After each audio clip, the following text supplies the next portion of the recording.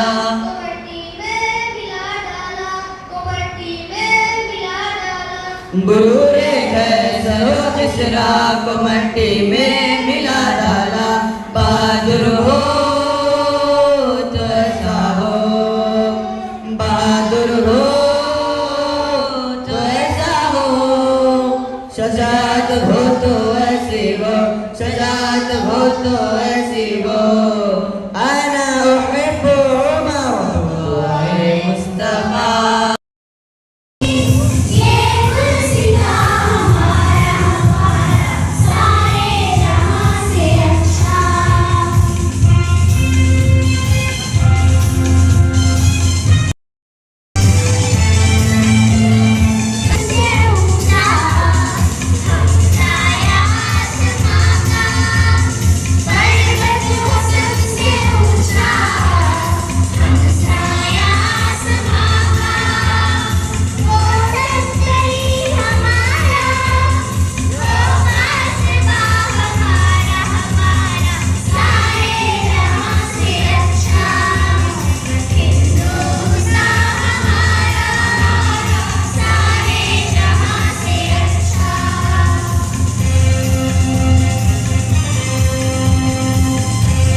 Government school 1 number की जो school है गवर्नमेंट की, ग्रुप सी के बच्चे आ जाएं।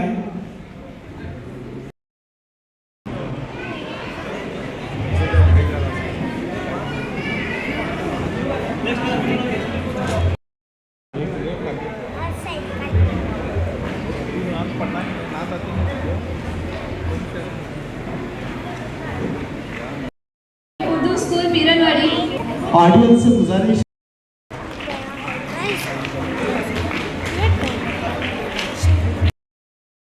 जजिस को देना है, यासीन अशरफी साहब, गेस्ट को नहीं देना है, जजिस ही को मोमेंटो दिए जाएंगे। जो पेपर चेक किए हैं जजिस को मोमेंटो। हौसला अफजाई करते रहे। High school Gandhinagar, Maulana Azad model school Ramtirth नगर। जल्दी से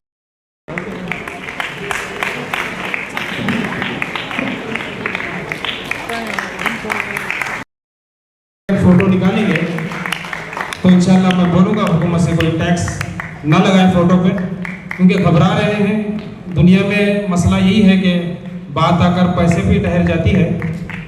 वो 4 नाम हैं। 3rd प्राइज हासिल करने वाले सी ग्रुप में 4 नाम हैं।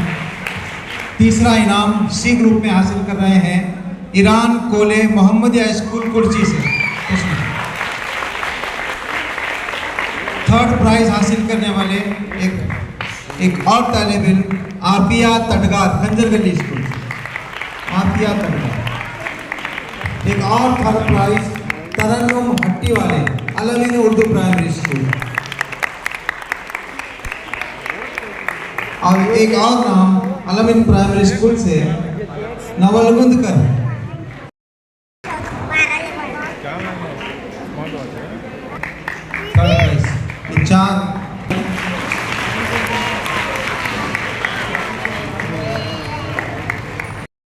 ऐलान कर रहा हूं और ये भी 4 नाम मेरे सामने हैं। सी ग्रुप से सेकंड 4 प्राइज का ऐलान हो रहा है।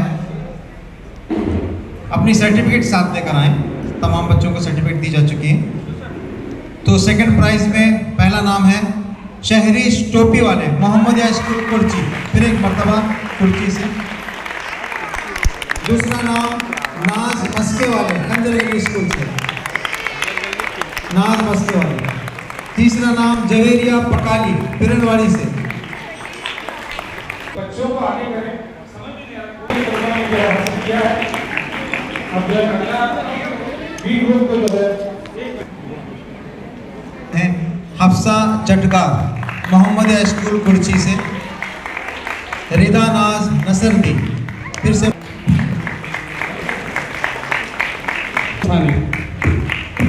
स्कूल कैंप बेलगाम।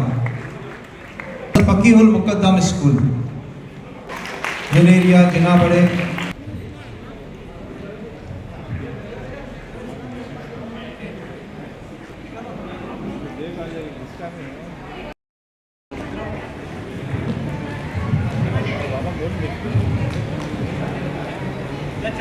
तालियों की गूंज कम पड़ रही है, जोरदार तालियां होनी चाहिए।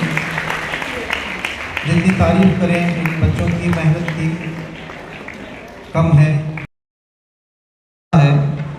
जिन्होंने सी ग्रुप में प्राइमरी लेवल पर इस ऐसे कंपटीशन को फतह किया है और वो नाम है अरबिया देशनूर खंजरगली से। अरबिया देशनूर, जोरदार तालियां बजनी चाहिए। काबिल मुबारक। और खाने का इंतज़ाम भी यहाँ पे किया गया है एमएलए साहब की जानिब से। जब उनके पास हम पहुँचे थे तो उन्होंने खाने का इंतज़ाम किया है बच्चों के लिए, पेरेंट्स के लिए। जिन्होंने नहीं खाया है वो खाना खा कर जाएं, अदबन उनसे गुजारिश की जाती है।